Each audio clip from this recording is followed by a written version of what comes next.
มาเม็ดปลา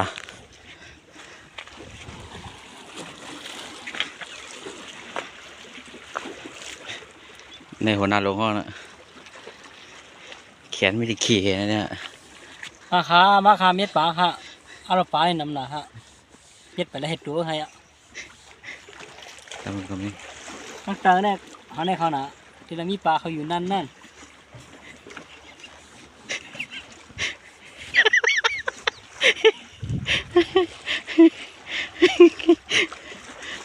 เห็นโค้ข้าล้อต้องโค้นี่แม่เป็นวิชาเขาแล้วเนี่ยอยากเรียกว่าไหนดีไอ้เนี่ยนี่นะ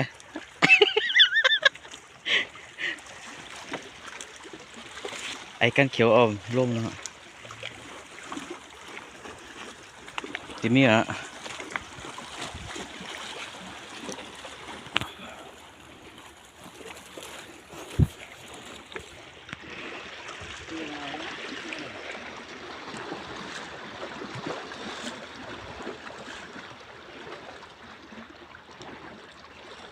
จันด้วยไอ้จันด้วย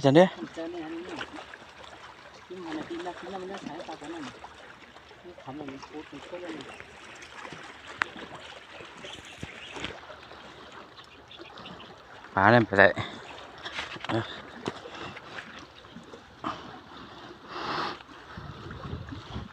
เดี๋ยวพี่น้องตั้งใจเขาแล้วอ่ะติดขึ้นมาทางไหนตัวน้ำบอกคอเขา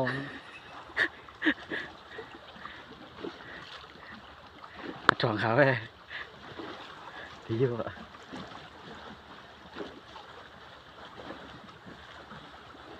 เลยดีอ่ะ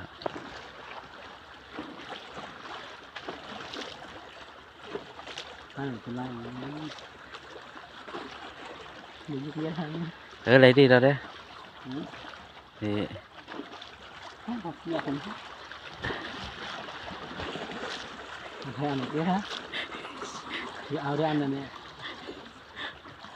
ทำเอาปลาทะเลอันไหนเนี่ยไม่ได้เนี่ยเอาปลานั้นนี่กันเอาไปกัน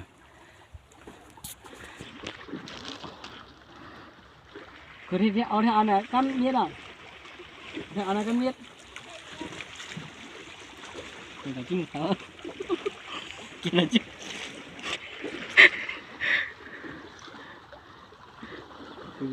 เขียนอะไรจิ๊บ